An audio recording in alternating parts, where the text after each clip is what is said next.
Hi, everybody. This is Coach Raymond, and I have here a special guest, Coach Emily Penton.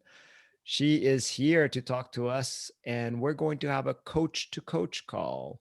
And we're going to see if, how many similarities we have, the way we coach and learn from each other. And also, uh, for some treats, you guys will hear some secrets that we may have that may also help you along your journey. So welcome, Emily. I am Hi. so happy that you came on. Yes. Hi, Raymond. Thanks for having me. Yes, great, great, great. So Emily, let's get down and dirty then. We were just talking a little earlier about coaching clients, and tell us your style of coaching.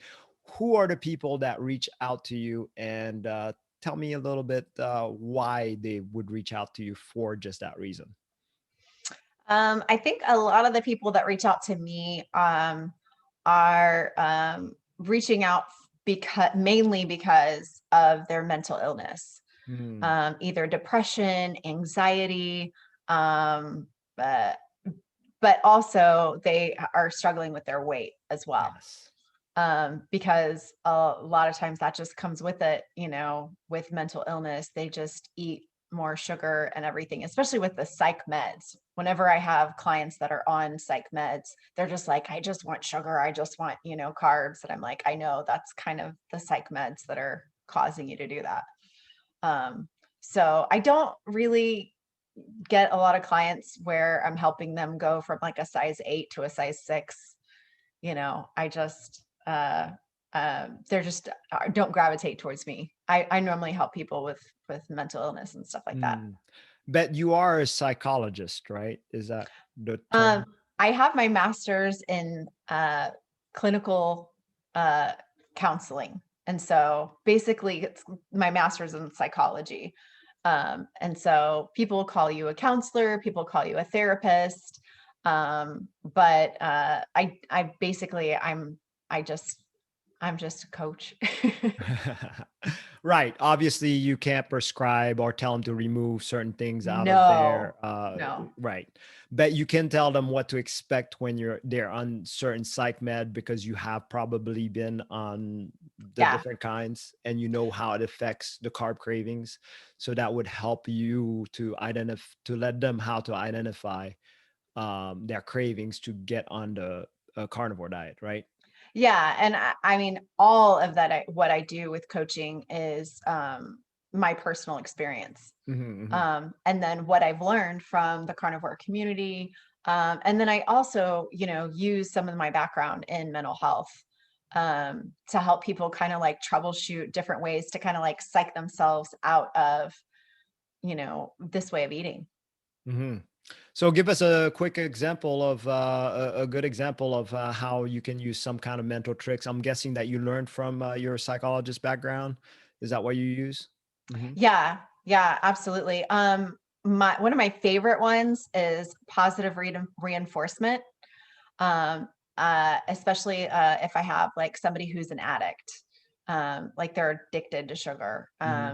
and they keep falling off the wagon and they keep feeling worthless. Hmm. I have them just text me pictures or message me, email me, Instagram, whatever, pictures of food that they eat that's fatty meat, and not focus on the fact that they just ate Oh an my gosh. entire package of Oreos. And so at first they're like, no, I have to tell you everything. And I'm like, you don't have to tell me everything. Let's just focus on the positive. And I don't stay there. I start there. So I start in that, positive guidance where for 2 weeks they get to message me everything that they do that's great. And we get to celebrate it. And then we get into, okay, how can we tweak it? And then they start setting their goals. But if you start with just, you know, this is what you should do and this is what you're going to do, Right. and you better do it right and toe the line and blah blah blah blah, that's just number The one, that's drill not my sergeant doesn't style. work. Yes. Yeah. Yes. Yes. And what that does to their brain is that causes their brain to just dig in its heels and just go, no, we're going to have sugar, no, we're going to do this. The rebellious. Yes. Yeah. But if you Yes. allow your body and you allow your brain to just get used to it and start to see. And then whenever they send me messages like that, I am, giving them that positive reinforcement to say, wow, I bet your brain is just loving this. Or wow, I bet you feel really good. And then the next day I'll be like, how did you feel after that fatty ribeye? You know, and they're like, I felt really good. And I was like, that's so cool. Now and Yeah. so yeah, yes, it's kind of like, reverse psychology, but it really helps. It really helps just to cheer them on and for them to feel successful and capable of eating this way. Yes, that's a beautiful tip. Now, so let's say a client comes up to you and wants to do the carnivore diet, but they're pretty much on a sad diet. Well, do you have a certain protocol that you approach them within the first 2 weeks where the cravings are highest? Other than that little tip you shared with us, what would your strategy be for that? It depends on how miserable they are. Right. If they are just kind of like, I want to try this, blah, blah, blah, blah, I would approach it differently. And I know this sounds weird, but I literally have a different strategy with every single client. Of course, that makes sense. Um, So do I. I don't know, I couldn't tell you until I was in the session what I Right. was going to do Right. because everybody's different. It's something about it I can read in their eyes. Right. It's something that I can read in their tone. Right. Um, and some people are ready. They're just ready to jump in. And I know the the pros and cons of either way. If they barely dip in, it's more of a struggle because you still have all that sweet taste in your mouth, and everything, and it's just more difficult for them. And so I don't want them to suffer, pointlessly. Right. But some people literally cannot. I mean, they literally have an addiction and they struggle. And so we have to go kind of a different route. Yeah. So do you have any strategies for intense cravings at the time? Do you tell them to call you or book you? Or, I mean, do you have any strategies for that time period where it's just like intense, where they can't stop thinking about, carbs? I Other than the always, picture one that you said, sorry. yeah, well, I always have, ahead of time, I have them have something that's their go-to, Hmm. like a cheat that's not really a cheat, like Okay. cheese Yeah, there or you go. Okay. dairy or they have a a safety net of cheating Hmm. where it's not that they are reverting to pizza and ice Right. cream and everything else, but they are not on plan with what their goal is. Um, and I don't promote stevia. I don't promote any kind of sweet taste in your mouth at all. Um, but we talk about the difference between like the chemicals that are in a Twinkie. I Hmm. mean, whenever you eat a Twinkie, it goes straight to your brain and turns on things in your brain that you don't want turned on, especially with a mental illness. And so we talk about better choices. That's great.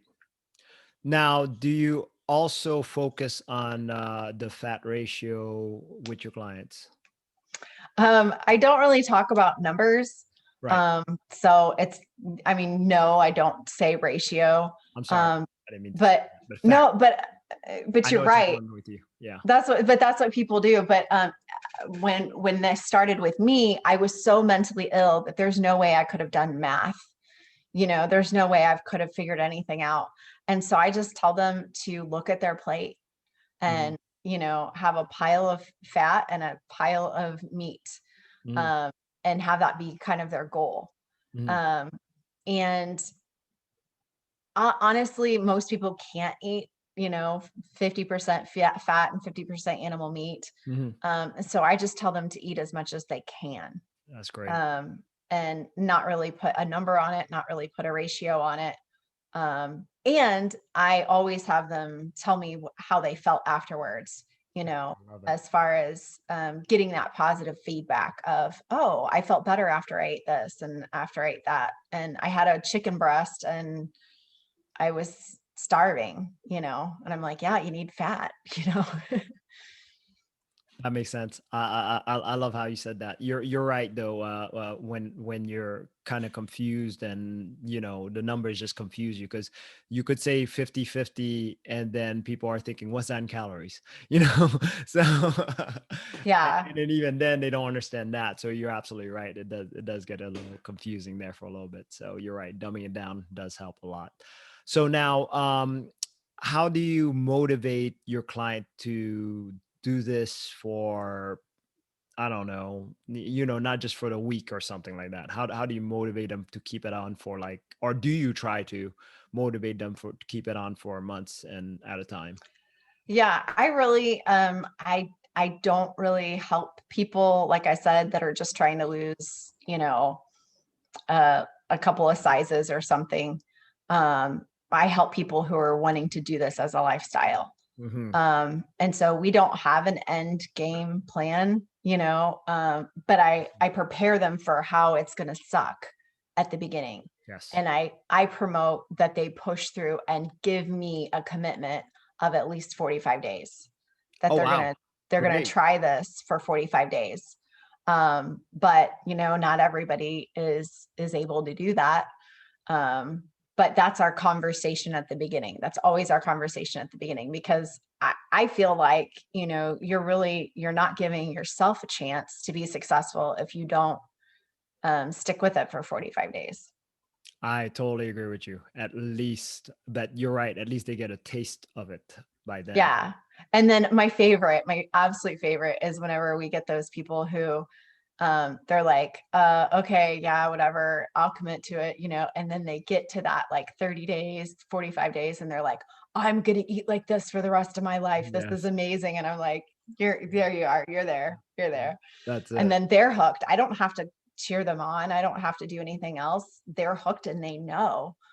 Um, and I think that's another strategy that I do is whenever people give me feedback like, hey, I went to a birthday party and I ate like one piece of cake and then I had two and then I had a beer and now I feel like horrible. And I'm like, that's awesome. Now you Right know. there. Now you know. And Yeah. so I use the failures as a success, I love and that. as a learning strategy that like, okay, now we can remember this. Now we can remember what you feel like. And now next time you go to a party, we can have that in our mindset. I'm not even going to have a piece of cake because it turns into two and a beer. And I don't know. That I helps. love that. Great example. Because, yeah, I do the same on that. Because to me, all of these, what people would consider failures are wins because you get to learn a very important experience from that. So that's just genius. I love using that. And a lot of people get a lot of benefits from that too. The other thing that I notice is that clients usually kick themselves when they fail. So tell me how you handle that. I use it as a science experiment. Mhm. I just say, okay, a scientist is going to observe and record I love what is happening. A Yes. scientist is not going to judge Mm. and punish what Yes. is happening. Yes. So if you look at it from a scientific experiment perspective, then all you're doing is you're observing. I ate an entire package of Oreos and I feel like death, okay. The scientist isn't going to go, oh, and she's a horrible person because she ate the whole package of Oreos. No, the scientist is going to say, and the subject said she feels horrible, and so I then love you take that knowledge and then you learn from it instead of internalizing it and saying, I'm a failure. I failed. I'm always going to fail. Yes. No, we're just going to keep trying. Great advice. Great advice. So now, do you deal with any advanced carnivores who's been carnivores for a little while, but yet they want to hone in a little more on their carnivory to get further healing? I haven't had much experience with that. Okay. Not really. I have had a couple reach out to me, and I usually tell them all I know, and it's, stuff they already know, and then I bring them to you guys. I I, I remember you br- did that. Yes. I bring them to you and Tom and Justin and Joe, and I'm just like, "What do you guys think? Let's help him." Yeah. Well, we're lost at those two. So because our experience is also limited, and but the thing is, I wanted to bring up, since you also do the raw carnivore. I was wondering if you ever get anybody that's advanced to go down that path for extra super healing. Yeah, that's interesting because I mentioned somebody was talking about on Facebook that I know personally, and they said something about they're so sick of this weight and their addiction to sugar and blah blah blah. And I was like, I'm here if you ever need me. And she was like, I'm not going to eat raw meat, blah blah blah.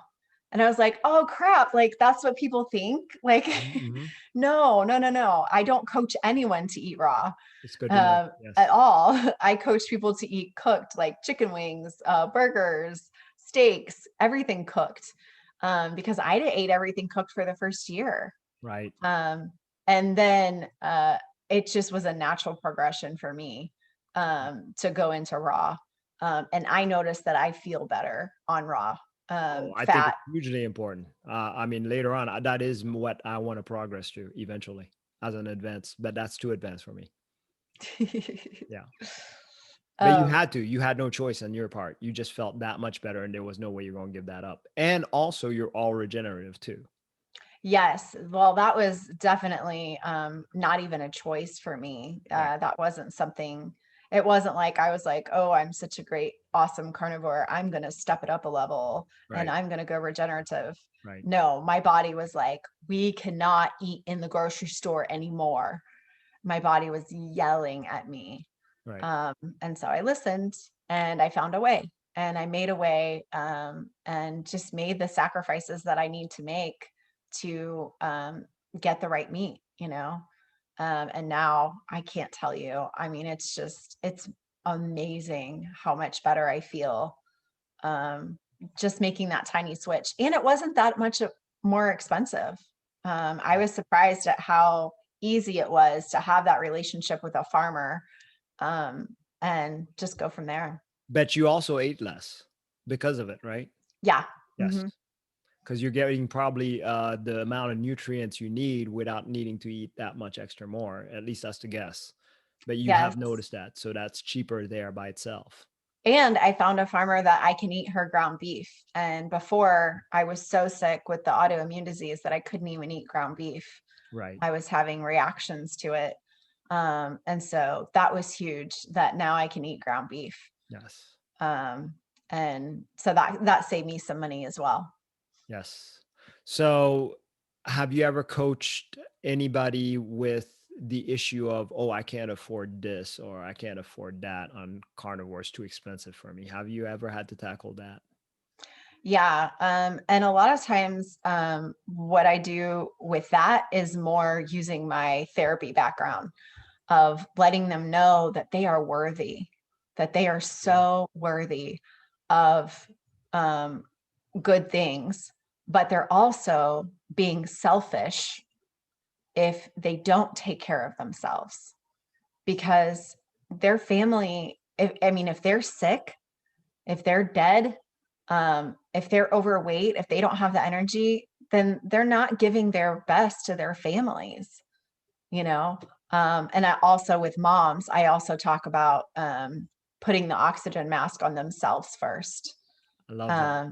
and making sure that they're okay first because they're like, oh, I'm learning all this stuff. I want to change this for my kids and my husband and blah, blah, blah. And I'm like, just get you first. Like, let's get through the first 45 days. Let's just get you in the right place.